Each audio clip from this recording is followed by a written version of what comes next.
like, okay, the frame that we've evolved into, if I'm hearing right, has maybe pulled us away from our roots, and in doing so, it has put us out of harmony with the planet that we rely on and with each other, since we're all so interconnected with each other and with the planet.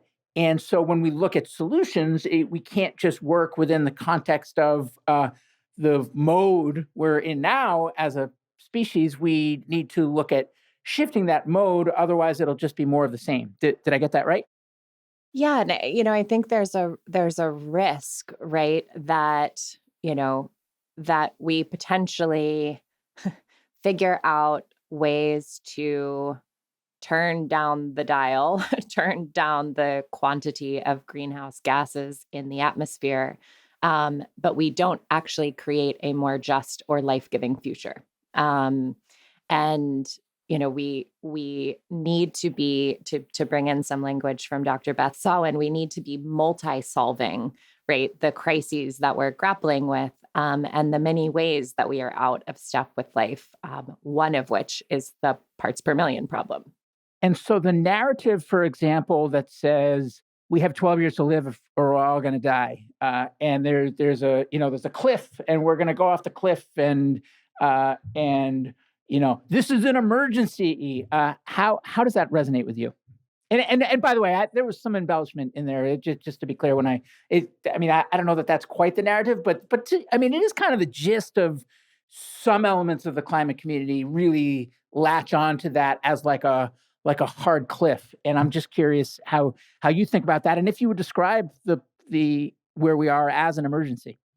I think this is a really good moment to think about positionality, right? And where one sits as one asks that question. Because for lots of people in lots of places, it is very clear that we are already way past okay. We are already very much in an emergency. And so, where folks sitting in kind of communities of privilege in North America might hold that question, is maybe not the most important audience to consider. And so I would just sort of raise that piece of the puzzle. It's very clear from the science that we are in a rapidly closing window of possibility for more livable rather than less livable futures. It is not at all clear that there is going to be like a line in the sand where the work is no longer worth doing, because, every single fraction of a degree matters when we're talking about not just human life, but also non-human life and its capacity to sustain on this planet.